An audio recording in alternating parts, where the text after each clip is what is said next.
दोस्तों, ये अंतरिक्ष है और आप सभी का इंटरनेशनल स्पेस स्टेशन पर स्वागत है। आज की इस वीडियो में आप जानेंगे कि कैसी होती है स्पेस में एस्ट्रोनॉट्स की जिंदगी। स्पेस या फिर अंतरिक्ष की दुनिया रहस्य से भरी हुई है और इन रहस्यों से पर्दा उठाने के लिए हमारे साइंटिस्ट एस्ट्रोनॉट्स को स्पेस में भेजते हैं। और ये सिलसिला एस्ट्रोनॉट यूरी गैगारिन के साल 1961 में स्पेस में जाने के बाद शुरू हुआ। दोस्तों, स्पेस हमारे पृथ्वी जैसा बिल्कुल नहीं है और इसीलिए इसमें कोई शक नहीं कि स्पेस में गए एस्ट्रोनॉट्स की जिंदगी काफी चैलेंजिंग भरी होती है। वहाँ ना ही कोई एटमॉस्फेयर होता है और ना ही सांस लेने के लिए ऑक्सीजन। ग्रेविटी बिल्कुल जीरो और ठंड इतनी कि सहन ना हो पाए। एस्ट्रोनॉट्स अपने स्पेशल सूट में ही स्पेस में जाते हैं, लेकिन क्या ये सूट पहनकर इनकी सारी परेशानियां दूर हो जाती है? आखिर वो क्या क्या चैलेंजेस है जो एस्ट्रोनॉट्स को स्पेस में फेस करने पड़ते हैं और कैसी होती है इंटरनेशनल स्पेस स्टेशन पर इनकी जिंदगी? दोस्तों, स्पेस में जाना अर्थ के किसी दूसरी जगह पर जाने जैसा बिल्कुल नहीं है। ये बिल्कुल ही एक अलग अनुभव होता है। इस दौरान एस्ट्रोनॉट्स कई फिजिकल एंड मेंटल चेंजेस से गुजरते हैं, जिसकी ट्रेनिंग वो कई महीने या फिर सालों से करते हैं। स्पेस में जाने वाले इन एस्ट्रोनॉट्स का ठिकाना बनता है इंटरनेशनल स्पेस स्टेशन। पृथ्वी को 400 किलोमीटर की दूरी से ऑब्जर्व करने वाली एक एडवांस लैबोरेटरी है, जिसे अमेरिका, रशिया सहित 16 कंट्रीज ने मिलकर 120 मिलियन डॉलर्स की लागत से बनवाया है। अर्थ से जाने वाली कोई भी स्पेसशिप ISS से जाकर मिल सकती है। एस्ट्रोनॉट्स अपने स्पेस शटल या फिर इस स्पेस स्टेशन में रहकर ही अपनी सारी रिसर्च करते हैं। पहले तो जानते हैं कि एस्ट्रोनॉट्स का काम क्या होता है। जान तो लो कि वो क्या क्या ड्यूटीज होती है जो इन्हें स्पेस में परफॉर्म करनी होती है। तो ISS में रहने वाले इन वैज्ञानिकों के 5 काम डेली रूटीन का हिस्सा होते हैं। पहला, स्पेस के बारे में रिसर्च और एक्सपेरिमेंट्स परफॉर्म करना। दूसरा, इंटरनेशनल स्पेस स्टेशन का मेंटेनेंस और मरम्मत करना। तीसरा, डेली एक्सरसाइज करना, जो कि स्पेस में बहुत ही जरूरी होता है। चौथा, ISS के बाहर स्पेस वॉक करना। और पांचवा, रिलैक्सेशन, क्योंकि वो भी काफी जरूरी होता है। अब इन सभी ड्यूटीज के अलावा एस्ट्रोनॉट्स खाते पीते भी है, सोते हैं, पढ़ते हैं, टॉयलेट जाते हैं, जिन सब को करने में भी उनको भारी मशक्कत करनी पड़ती है। स्पेस में पहुंचते ही एस्ट्रोनॉट्स के बॉडी में बहुत सारे इंटरनल चेंजेस आते हैं। सबसे बड़ा चैलेंज स्पेस में अगर कोई चीज पेश करती है तो वो है ग्रेविटी। अर्थ पर तो ग्रेविटी की वजह से हमारे पैर जमीन पर रहते हैं, लेकिन स्पेस में ऐसा नहीं होता। वहाँ पर आपकी बॉडी वेटलेस हो जाती है और फ्लोट करने लगती है, जिसकी वजह से रूटीन के जैसे नहाना और ब्रश करना, इन कामों में भी काफी मुश्किलें आती है। स्पेस में गए इन एस्ट्रोनॉट्स को हड्डियों और मसल लॉस की शिकायतें भी रहती है। इससे बचने के लिए इन्हें कंपलसरी कम से कम 2 घंटे एक्सरसाइज करनी पड़ती है। नासा 3 तरह के इंस्ट्रूमेंट से अपने एस्ट्रोनॉट्स को एक्सरसाइज करवाता है, जिसमें ट्रेडमिल सबसे इम्पोर्टेंट होता है, क्योंकि स्पेस में ज्यादातर काम एस्ट्रोनॉट्स को तैरते हुए करने पड़ते हैं।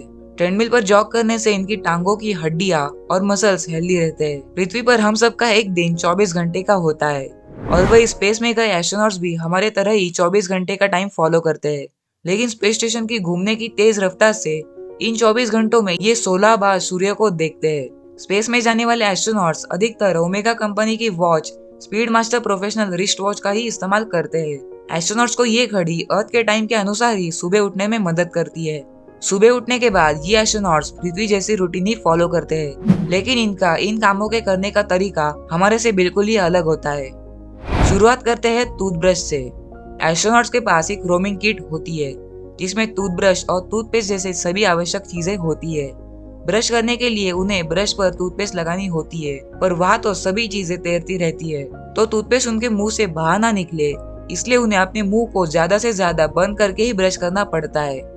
एस्ट्रोनॉट्स जो टूथपेस्ट यूज करते हैं उसे निगला भी जा सकता है और ब्रश करने के बाद वो अपने मुंह को साफ करने के लिए वाटर किट्स और वेट वाइप्स का इस्तेमाल करते हैं। टॉयलेट, बिना ग्रेविटी वाले जगहों पर भी टॉयलेट का इस्तेमाल अलग रूप से होता है। अगर सिंपल सी भाषा में कहे तो यूरिन के लिए बाथरूम में एक अलग सी पाइप लगी होती है और नंबर 2 के लिए बाथरूम में एक बहुत ही छोटी सी सीट होती है, जिसमें एक सक्शन ट्यूब फिट होती है। इस सीट में एस्ट्रोनॉट्स खुद को सही से फिट करके इसका इस्तेमाल करते हैं। सफाई के लिए टॉवेल या फिर नैपकिन का यूज होता है। एस्ट्रोनॉट्स के ह्यूमन वेस्ट को स्पेस में नहीं फेंका जाता, बल्कि उसे पैक करके वापस धरती पर लाकर उसे जलाया जाता है। बात तो स्पेस में नहाने के लिए एस्ट्रोनॉट शॉवर के नीचे एक बड़ी सी बैग में खड़े होकर नहाते हैं। वे पहले तो शैम्पू को अच्छी तरह से अपनी बॉडी पर लगाते हैं और फिर उसके बाद वे किसी स्पंज या फिर कपड़े से पानी और शैम्पू को पोंछते हैं, ताकि वो इधर उधर बिखरे ना। ड्रिंकिंग वाटर, शुरुआती स्पेस मिशंस के दौरान एस्ट्रोनॉट्स अपनी यूरिन को ओपन स्पेस में फेंकते थे, लेकिन अब एस्ट्रोनॉट्स का यूरिन भी फिल्टर होकर फिर से स्टेशन के ड्रिंकिंग वाटर सप्लाई में डाल दिया जाता है। स्पेस स्टेशन पर किसी भी चीज को वेस्ट नहीं किया जाता। आखिर इसे हफ्ते के 7 दिन और 24 घंटे इन एस्ट्रोनॉट्स को साफ पानी, हवा और पावर प्रोवाइड जो करनी पड़ती है। फूड, नाश्ते में यहाँ भी घर की तरह ही किचन ब्रेड होता है। यहाँ पर खाने की हर चीज डिहाइड्रेटेड फॉर्म में होती है ताकि वो लंबे समय तक खराब ना हो सके। आमतौर पर खाने में अंडे, मीट, ब्रेड और सब्जियां होती है। ये specially graded food items Japan, Russia और अमेरिका में ही तैयार किए जाते हैं। खाने के बर्तन भी खास तरह के होते हैं ताकि जीरो ग्रेविटी में कांटे और चम्मच किसी के आंखों में लगे ना।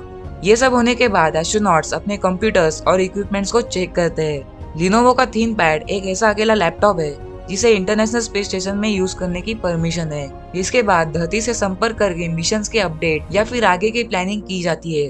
अमेरिका, चीन और रूस ने इतिहास में कई ऐसे एंटी सैटेलाइट्स भेजकर कई सैटेलाइट्स को तबाह किया है जिनका कचरा आज भी स्पेस में घूम रहा है। कई बार मलबे के इन टुकड़ों से आईएसएस को नुकसान भी पहुंचता है। ऐसी सिचुएशंस में एस्ट्रोनॉट्स स्पेस स्टेशन से बाहर निकलकर इस लैब को रिपेयर करते हैं। जब एस्ट्रोनॉट्स शिप से बाहर निकलकर ओपन स्पेस में जाते हैं तो उसे ही स्पेस वॉक कहते हैं। दिन भर के काम और डिनर को करके रात 9:30 से 10:30 के बीच सभी लोग अपने अपने स्लीपिंग पॉड्स में जाकर सो जाते हैं और अगले दिन भी वो इसी सेम रूटीन को फॉलो करते हैं। ये पॉड्स कैप्सूल जैसे होते हैं जिनमें एस्ट्रोनॉट्स स्लीपिंग बैग में ही सो जाते हैं। एस्ट्रोनॉट्स इन पॉड्स में अपनी पर्सनल चीजें जैसे अपने लैपटॉप और किताबें वगैरह रखते हैं और वह स्पेसक्राफ्ट में एस्ट्रोनॉट्स शिप के किनारे बांधकर सो जाते हैं। ये इसलिए करते हैं ताकि वो अपने शरीर को एक जगह पर रख सके। सभी लोगों के सोने से पहले स्पेसक्राफ्ट के वेंटिलेशन को इस तरह से बैलेंस किया जाता है ताकि नींद के दौरान वहां पर कार्बन डाइऑक्साइड की लेवल ज्यादा ना हो पाए। स्पेस में एस्ट्रोनॉट सीधे होकर सोए या फिर उल्टे होकर फिर भी उन्हें कोई भी सेंसेशन नहीं होती, सिर्फ देखने वालों को ही पता चलता है।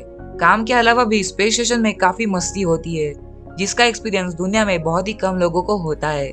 और दोस्तों, अगर आप भी ये देखकर ये सोच रहे हैं कि आप स्पेस या फिर इंटरनेशनल स्पेस स्टेशन का एक्सपीरियंस कर पाते तो मैं आपको बता दूं कि आने वाले टाइम में आपका ये भी सपना पूरा हो जाएगा, क्योंकि कई सारे प्राइवेट कंपनीज तेजी से स्पेस टूरिज्म की फील्ड में अपने कदम आगे बढ़ा रहे हैं और अब वो टाइम भी दूर नहीं है जब कंपनीज हम सभी को स्पेस टूर के पैकेजेस ऑफर करेंगे। लेकिन इसके लिए आपको एक भारी रकम पे करनी होगी जिसका अंदाजा आप इस बात से लगा ही सकते हैं कि एक स्पेस सूट को बनाने में ही लगभग 60 से 80 करोड़ रुपए का खर्च आता है। इसीलिए अगर आप भी स्पेस में जाने का सपना रखते हैं तो आप इतने पैसे कमाइए कि एज अ टूरिस्ट आप अंतरिक्ष की सैर पर जा सकते हैं। सो गाइस, अगर आपको ये वीडियो पसंद आई तो फटाफट से वीडियो को लाइक करो, शेयर करो एंड अगर आप एडी फैक्ट चैनल पे न्यू हो तो प्लीज सब्सक्राइब। अगर आप लोगों को स्पेस के बारे में और वीडियोस चाहिए तो कमेंट बॉक्स में जरूर बताना। सो मिलता हूँ एक और नई इंटरेस्टिंग वीडियो के साथ। तो अभी के लिए टाटा, bye bye and thank you for watching this video.